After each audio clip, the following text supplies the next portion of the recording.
Hello, welcome to Learning Life Podcast. My name is Tadisha, and I'm so glad you're here.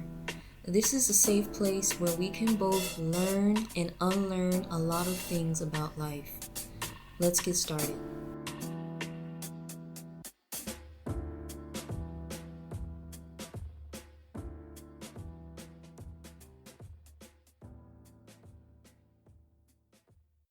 I'm your host, Tadisha, and let's jump in.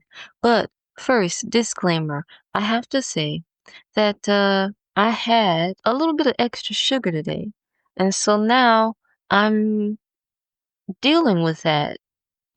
Uh, so I just want to say, sugar is really not something that we're meant to consume every day. It's not good for the body. I'm talking about white granulated processed sugar. It has no nutrient and it has no value for your body because they stripped all the minerals from it. So sugar just is not really healthy. And can I tell you something? About 2 to 3 years ago, I ended my vegan journey. And I was vegan for like 2 years.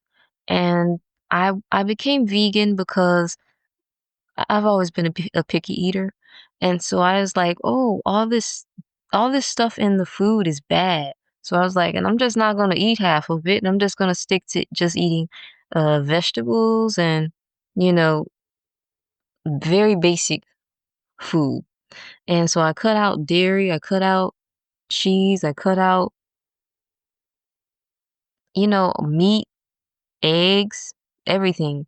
And I think I had fish. I think that was the only exception. I did have fish, but everything else. So I don't know if I was a true vegan now that I think of it, but I cut out everything else that was like processed. Can I tell you, it was both good and bad. Good because, yeah, it helped to keep your body from being filled up with all those bad preservatives and whatnot, but bad because I overdid it. So then I became nutrient deficient. And then I had lots of issues with um my teeth. They were brittle because I didn't have enough calcium. And so I had all these other issues because I was not getting enough of the minerals I needed. And so I'm telling this because I want to share how sometimes we go with a trend, and the trend is just popular, but if you don't do your research and determine if what you're hearing is good or not, you could be setting yourself up for a rude awakening. And so I went with the trend of vegan because it sounded good. And then I didn't do all my research and learn that, oh, your body still needs these certain things. It still needs, uh, you know, you need iron, you need magnesium, you need so many minerals, calcium. Um, for example, if you have problems with let me give you a good example. If you have problems with brain fog, or you have tense muscles, you might have a lack of magnesium. And I found out that I had lack of magnesium. And so I was eating lots of cashews at that time. And I said, wow, it makes sense because cashews are very magnesium rich. And so it's like our bodies kind of will tell you what it needs if you listen and if you are careful and if you observe. And so I'm really more so a person who says, observe your own body, observe what you crave, and pay attention, even if you have to make note of it, so that you can analyze the patterns and figure out what your needs are based specifically off of your own analysis. And I'm not giving no medical advice, but I'm just saying from the past, I would go along with what I hear, and I didn't do my own research and I didn't figure out what my body needed. And so I made a huge mistake. And so afterwards, I was like, oh, you know what? Moderation. Not too much of this, not too much of that. I really hate when people talk about calories. I'm like, what in the world are you talking about, calories? That doesn't make sense. Listen to this. Hundreds of years ago, people did not, well, not hundreds, because, that's not the right time frame. But in ancient times, people didn't have cavities and they didn't have dentists. And you know why? Because their diet was not made of all the foods we have. It consisted of natural things. And so they rarely had to, actually have all the issues that we have nowadays because they were just eating plain natural food. Anyway, I didn't mean to go into such detail with that, but yeah, do your own research. And even like in the past, I used to use Google as a form of research, and even that has a lot of bias. So I just recommend that you observe, be your own scientist. Notice how whatever you take, whatever you do has an impact on you, and then figure out where you see the positive results and the negative results and adapt it according to that. And I guess I talk about this because recently I did watch a very interesting, informative video about, it actually was about a total different topic. But, anyways, um, it gave some very interesting information about how the foods we eat have an impact on our overall well-being, which, that's nothing new. But yeah, I just wanted to share that. Now, today I want to talk about something that is very near and dear to my heart. And I'll start it off with the phrase, do you know your worth? Do you know your worth? That phrase is very special to me because it is something that my mom said to me years ago when I was in high school. And I did not have any clue what she really meant. When you're a kid, you just kind of hear, as they say, your parents talk to you, it goes in one ear and out the other. So I heard her, yeah, but I didn't hear her. I wasn't really listening. And she told me, know your worth. Know your worth. So I kind of want to go into this topic today. And first off, let's talk about identity. When you know who you are less likely to settle for things that you do not need to be around, you have no business dealing with. When you know your worth, you cut out a lot of riffraff. It's very much connected to the idea of having boundaries. Okay? But let me not go too far ahead. So, when you know your worth, you are able to speak up for yourself when necessary. You don't necessarily have to shout about it, but people will know that you mean what you mean, that you won't take less than. And I want to say that as a woman in this time and place, speaking of myself, having grown up in the 90s, the 2000s era, they have these expressions nowadays. They call people millennials and Generation Z. I really don't like it because I feel like when you're labeling people in such a way, you're making them into something. So I can't remember what category I would be in anyway. So I can speak for myself, and I can also say that I noticed that a lot of people in my age group we have suffered so much and we have inherited so much generational trauma, and we have to deal with it the best we can. And a lot of times we have all this information nowadays to deal with, or not deal with. We have all this information at the tip of our fingertips, and still you can feel lost in it all, like you don't have a direct answer.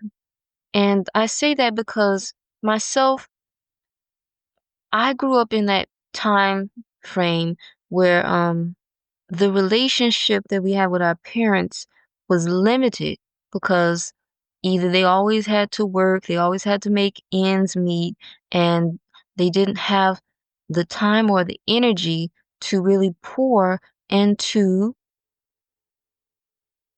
us like they should have. And so that left my generation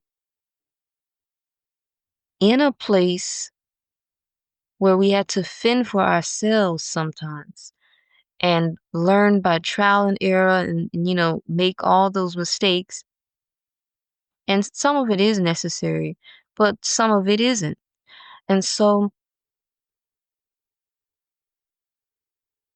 I used to listen to so much advice from people off the internet and different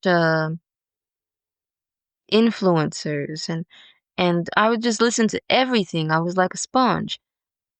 And that's good, but it's also a scenario where you can just easily go with the wind. And so, in other words, you have to use discretion on who you listen to. And now more than ever, I'm realizing how to exercise discretion when I choose who I take advice from, when I choose what I watch, when I choose everything that I consume. I try to use discretion with and not take things for face value. I used to follow so many people on social media, and I would just listen to everything that everybody would have to say. And our brains are not designed to just continually take in all that amount of information. I recently heard someone say that our brains are meant to create. Our brains are not meant to just store information, but we're meant to create. So, in other words, there has to be a balance between input and output. So, depending on you have to determine what what meets what fits yourself, and you have to adjust it accordingly. It's not a one shoe fits all kind of thing. You really have to pay attention to you, and you really have to watch the patterns and adapt as necessary. There was a quote that I stumbled across recently, and I want to share it before I leave it out. And it goes something like, I cannot be the best that I can be until you are the best that you can be, and vice versa. And so that quote is so beautiful, and I'll just give my interpretation of it is that every person has a purpose and an impact on every person they meet. And so if we are encouraging one another, if we are able to share our mistakes and share our lessons, then each one of us can become better and help each other become better. So it's a reciprocity thing as well as a a teamwork thing. And so I say this because to me it's very important because society teaches us from an early age that everything is competitive. And I just really dislike that because that causes division, that causes strife. What is the point of being competitive? I think friendly competitiveness is good, because sometimes it just challenges you to push a little bit harder. But competitive as in like if you win, then that means I lose. Why are we taught from such a young age that everything is so black and white? I remember hearing stories of how things were like decades ago, and I could see the difference between those times and then when things began to change. And one of the main differences was that in those times, people were about community and they supported each other and they looked out for each other and was close knit. And if they saw somebody with potential, they'd help them out.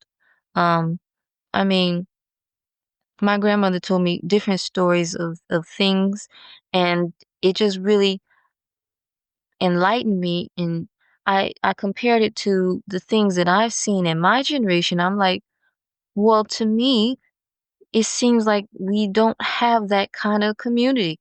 And now we do have a different kind of community. We have like what? Social media? But it's not the same because social media is based on you may have heard of it, dopamine.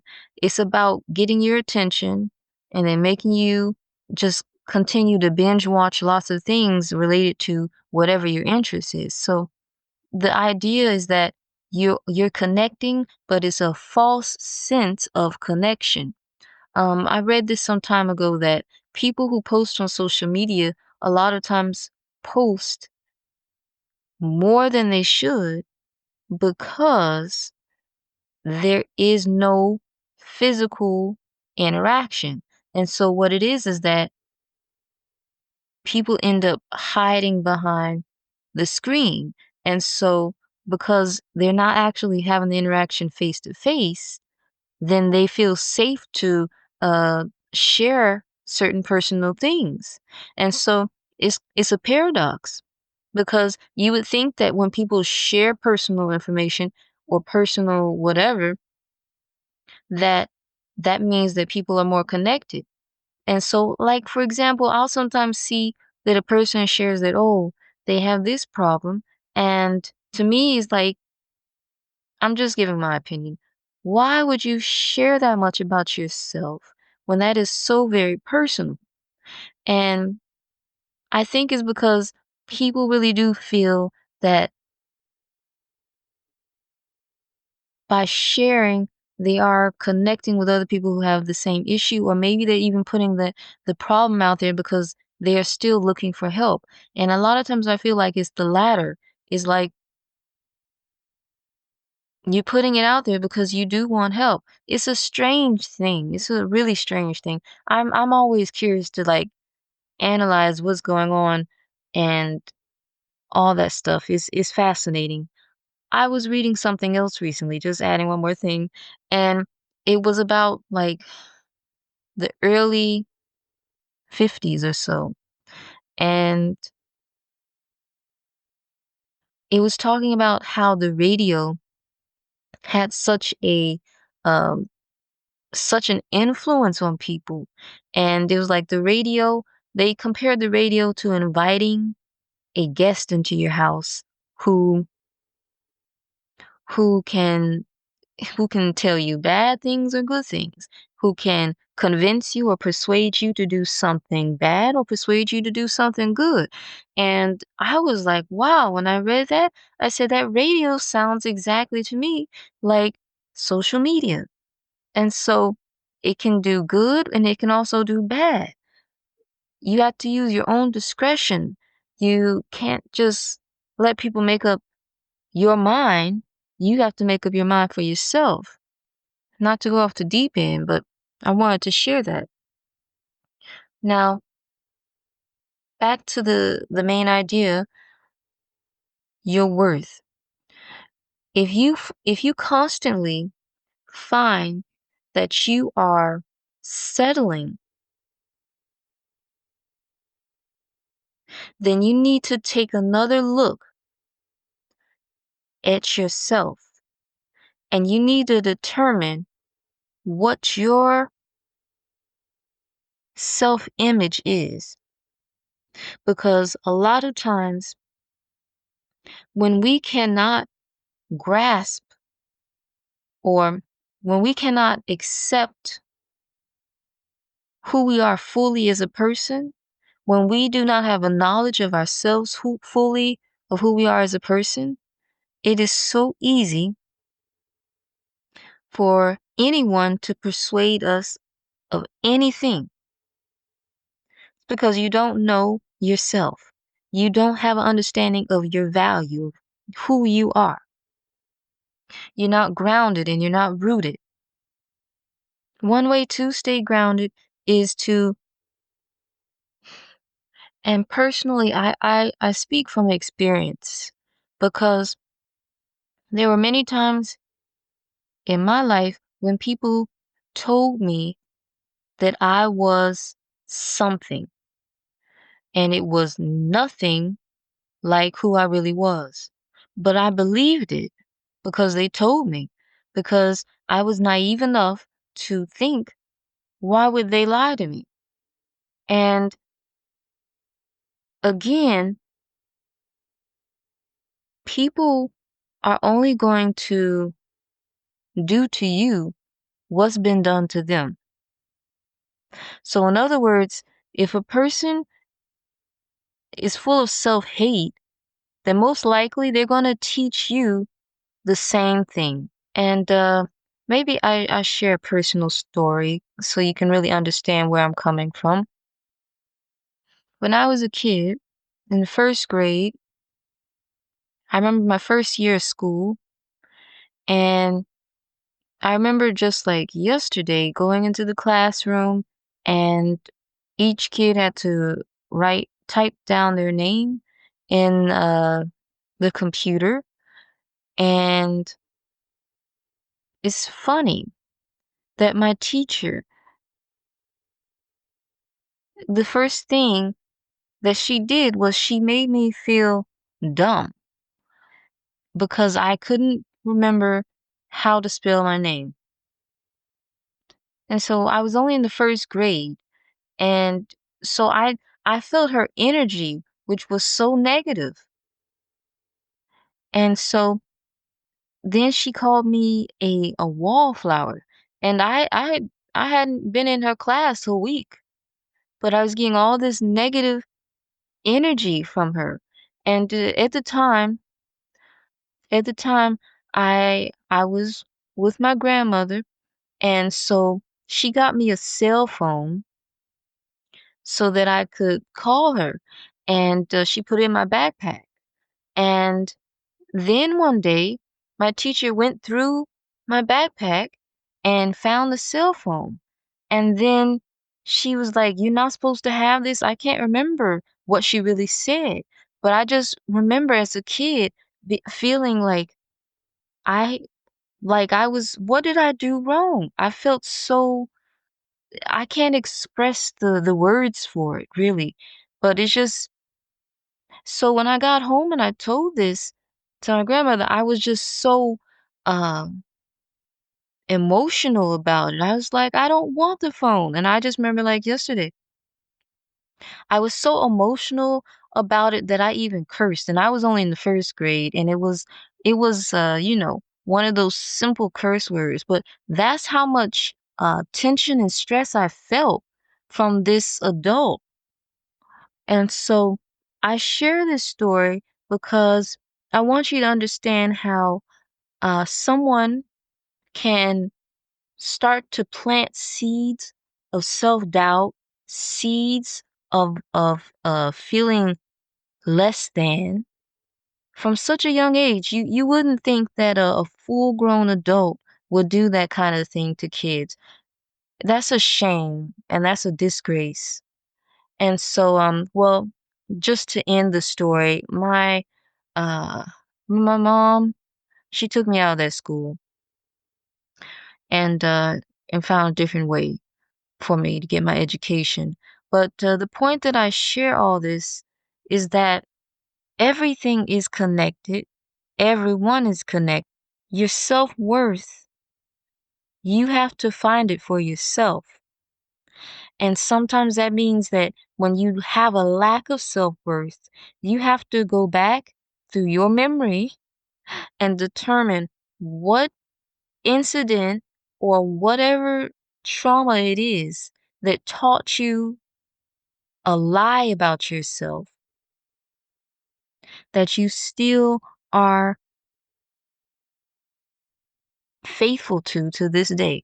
You have to uncover whatever it is that makes you think a certain way about yourself. And it could be anything. It's and you can see this every day. People always talk about how they want to improve this or that about themselves, and that's great. Most of it is superficial, right? People say, "Oh, I want to do this, surgery for this, cosmetic surgery, whatever." It's all most of the time superficial. But the point I'm saying here is that we are taught to think little of ourselves, and we're taught not to accept ourselves, and we're taught to be disrespectful to others who are different from ourselves. And so we're taught to dishonor ourself first. And I think that's why a lot of times people cannot be respectful to other people, because the problem is starting from within ourself first. If you don't have a sense of self-worth, and I've encountered this a lot with people who are very they say what? Low self-esteem. People with low self-esteem, as soon as they see someone who appears to have some type of care for themselves, all of a sudden, I have seen it with my own two eyes. They get nasty about it. The way I was brought up is that you do unto others as you would have them do unto you. That's the golden rule, right? So when I've seen people who act a certain way out of out of their own self-hate, I'm like, okay, I know exactly what I'm looking at. And then I have to, as they say, flip the script and look at myself and see when, oh, am I acting a certain way with the person because I feel that they're better than me, and that means that I have some type of uh inferiority complex? It's such a complex thing, and it's complicated because all the interactions that we have with people on the day to day, they do have an impact on us. And so that's why it's so important to pay attention to your circle, who you surround yourself with. And look, even so much to the point that it is environmental. And when I say that, I mean, like the old expression says, we are a product of our environment. So why can't you be all that you can be?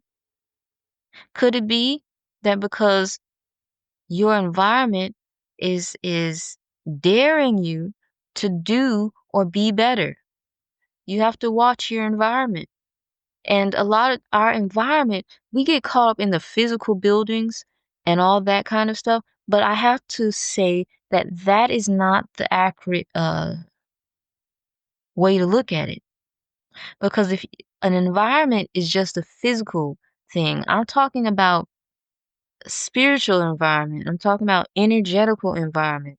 I'm talking about why is it that when like minds are together, they are more able to create something productive because everybody is like in agreement with each other spiritually or energetically, whatever you want to call it. Everybody has a a singular objective, and they are all trying to reach that goal together. And so that creates an environment that is about success, it's about growth. If you look at it on the other hand, where there's an environment where there's negativity, where there's jealousy, where there's backbiting, where there's the old saying, the crawfish effect. Everybody is trying to get to the top, but they're bringing each other down while they're trying to do it. In other words, the environment is negative because everybody's in this negative mind frame that only one person can be at the top, which is a lie. To end it, I'll say this. As a human being, we are designed to connect with each other and to love each other and to help each other. And that is the environment that we are meant to exist in. Our DNA is to be in community, to be in family, to be connected. But when we lose who we are, and when we become students of, I'll say like this, a fallen world, then we think that we have to do everything according to what we see. And a lot of times that involves a whole lot of underhand stuff.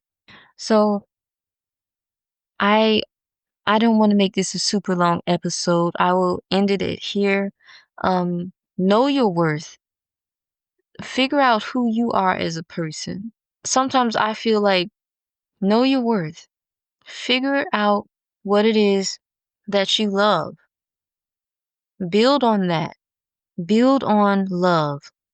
Build on loving yourself and build on loving others. And when you see that, like the old saying says, when you see that love is no longer being served at the table, just get up and walk away. Because I cannot give you like a step-by-step guide on how to find your self-worth, but seek and ye shall find. Because I'm on the same journey. And the more that you uncover, the less willing you will be to accept less than. All right. So I hope this message blessed you.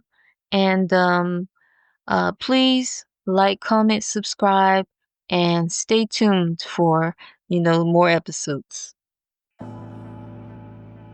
This is Learning Life Podcast. Thank you so much for joining me. I hope that you learned something, that you enjoyed this episode.